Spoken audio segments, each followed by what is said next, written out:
होता है। मैं आपको एक वाकया सुनाता हूं, उससे समझ में आएगा। हम एक गांव में गए, वहां सारे बिदती लोग रहते थे ना, तो वहां एक कब्र थी किसी बुजुर्ग की। अच्छा, उस कब्र के करीब जाके लेटो, लोग कहते थे ये बुजुर्ग लात मारते हैं और बंदा लुढ़कता हुआ कब्रिस्तान की दीवार से जाके लगता है। वाकई होता था ऐसे। बुजुर्ग तो लात नहीं मारते थे लेकिन होता था। हमने कहा चलो जाके, हमने कहा ड्रामा है, कुछ भी नहीं है। उन्होंने कहा नहीं ड्रामा नहीं, सच्ची मुच्ची में हो रहा है। अच्छा, हम गए, इतना मोटा बंदा लेटा, एकदम लुढ़कता हुआ कब्रिस्तान की दीवार तक क्रॉलिंग। वाकई लग रहा था कोई इसको धक्का दे रहा है, खुद नहीं जा रहा था वो, जो लेट रहा है घूमता हुआ कब्रिस्तान की दीवार। तो उन्होंने हमें कहा देखा, ये होते हैं बुजुर्ग। मैंने कहा यार ये फुटबॉल के कोई खिलाड़ी रहे हैं, ये बुजुर्ग हैं, ये क्या हैं? मुझे पता था अगर ये बुजुर्ग हैं तो ये काम नहीं कर रहे। बुजुर्गों का काम ठुड्डे मारना थोड़ी है यार, कर भी नहीं सकते। अगर ये इनमें ये ताकत होती तो जब इनको गुस्ल दिया जा रहा था एक चमेट लगाते रखे, ओए मैं खुद मग्गा डालूंगा अपने ऊपर, तुम क्यों मेरे जिस्म पे हाथ लगा रहे हो? तो अंदर से बैठ के ना लाते मार रहे हैं। तो मेरा मकसद किसी बुजुर्ग की तौहीन नहीं है, हो सकता है वो बुजुर्ग हो, लेकिन अगर हैं तो भाई ये काम बुजुर्ग नहीं कर रहे। अब क्या था, अब बारी आई हमारी। अच्छा, मेरे साथ एक और मौलाना थे, बहुत छोटा कद था उनका, दुबले पतले। उनका नाम ही हमने मुल्ला मुख्तसर रखा हुआ था, यानी मेरे दोस्त थे पुराने। लेकिन जितने दुबले तलबा तो आपको पता है शरारती होते हैं ना, तो हमने उनका नाम रखा हुआ था मौलाना मुख्तसर। जैसे एक मौलाना थे हमारे मदरसे में, अब्दुल बाकी नाम था उनका, वो भी छोटे से दुबले से। एक कारी साहब के साथ उन्होंने तजवीद ठीक करना शुरू कर दी। वो कारी हो तो चिखवाते हैं, आपको पता है, वो कारी इतना जोर जोर से हा बोलो, हा आइन, इतनी चिखवा रहे हैं।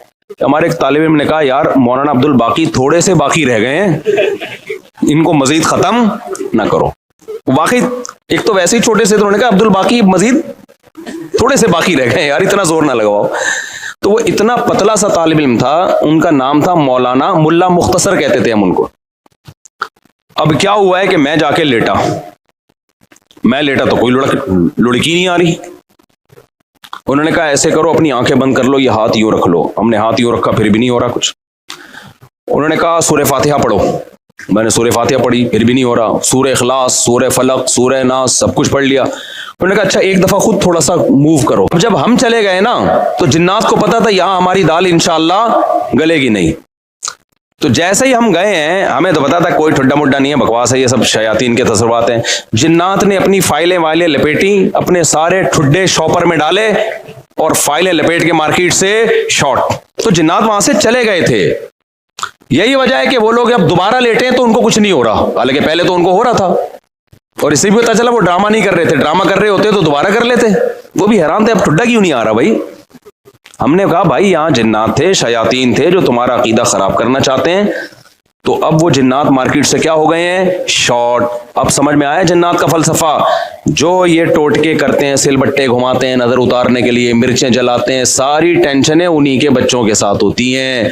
और जो ये हरकतें नहीं करते उनके बच्चों के साथ ये टेंशनें नहीं होती। जो जादू टोनों पे ज्यादा बिलीव करते हैं, टोने के असर भी किस पे होते हैं, उन्हीं पे। जो कहते हैं अरे बाप में दम में तो ताबीज ला के रख दे कुछ भी नहीं होगा, उन पे वाकई कुछ भी नहीं होता। तभी तो मैं आमिलों को कहता हूं अबे तुमने इतने जिन्नात जला दिए, इतने मार दिए, 8-10 जिन्नात हमारे सामने भी ले आओ भाई। और तुम मुझे धमकियां क्यों देते हो, ये कर देंगे वो कर देंगे। तुम देखो ऊंट ने एक बंदे को यूं उठा के ना यूं रख दिया था ज़बह से पहले, तो जिन्नात भी यूं उठा के क्या कर दें, मुझे यूं कर दें। तो इनको पता है कि कुछ भी नहीं होता, जिन्नात ने इनको काबू किया हुआ है, इन्होंने जिन्नात को काबू में नहीं किया हुआ। तो इसलिए मसनून दुआओं का बस एहतमाम किया करो। सूरह फलक, सूरह नास, नजर बस की जो दुआएं नबी ने बताई हैं इतना काफी है।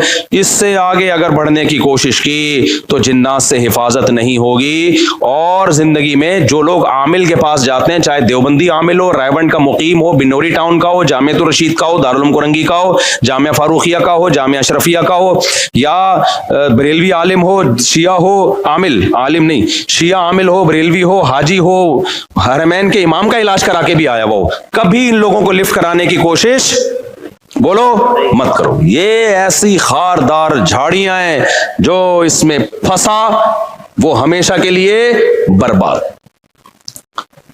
तो जो कुछ हो रहा है ना, अगर जिन आ भी रहा है, बस ये सूरह फलक, सूरह नास, आयतल कुर्सी, और कोई हल नहीं है इसका, समझते हो। और नहीं इलाज हो रहा तो सब्र करो, सब्र से ही भागेगा जिन। क्योंकि जिन जब देखता है, देखो बचपन में हम किसी तालिब इल्म को छेड़ते थे ना, वो छेड़ता था तो छेड़ते थे, नहीं छेड़ता था तो नहीं छेड़ते आदमी। तो जिन भी कहते हैं जब ये छेड़ ही नहीं रहा इसको तंग कर रहा हूं, चलो भाई पतली गली से यहां से निकलो। और जब देखते हैं ना टेंशन ले रहा है, कभी उधर इलाज, कभी उधर इलाज, कभी वो आमिल, कभी वो आमिल, फिर जिन कहता है भाई ये जगह बेहतरीन सूटेबल है, यहां अगर मुझे किराया देके भी रहना पड़े तो रहना चाहिए। तो बीवी पे जिन आए तो खुद ही निपटेगा वो, ठीक है ना। आगे चलते हैं भाई जल्दी से, बस 2 मिनट में बात को समेट के खत्म करता हूं। तो जिन्नात ने नबी सल्लल्लाहु अलैहि वसल्लम के पास, जब जिन्नात की एक टोली गुजर रही थी ना, तो उन्होंने नबी सल्लल्लाहु अलैहि वसल्लम को फजर की नमाज में कुरान पढ़ते हुए सुना, इतना खुश हुए। उन्होंने कहा यार ये तो वही कलाम है जो मूसा अलैहि सलाम पर तौरात नाजिल हुई थी, और ये तो तौहीद की दावत दे रहा है। तो तौहीद की दावत का सुन के जिन्नात खुश हो गए। इससे पता चलता है तौहीद इंसानी फितरत है, जो भी तौहीद का सुनता है दिल उसका बाग बाग। और अगर दिल तौहीद सुन के बाग बाग नहीं हो रहा, इसका मतलब फितरत क्या हो गई है, चेंज। जैसे कोई मर्द 4 शादी करे ना करे, सुन के खुश तो होता है ना, लेकिन अगर कोई मर्द 4 शादियों का तस्करा सुन के ही गुस्सा आ रहा है, इट मीन्स कोई प्रॉब्लम है। करे ना करे वो अलग मसला है। टॉपिक ऐसा है कि बूढ़े भी खुश होते हैं, जवान भी खुश होते हैं।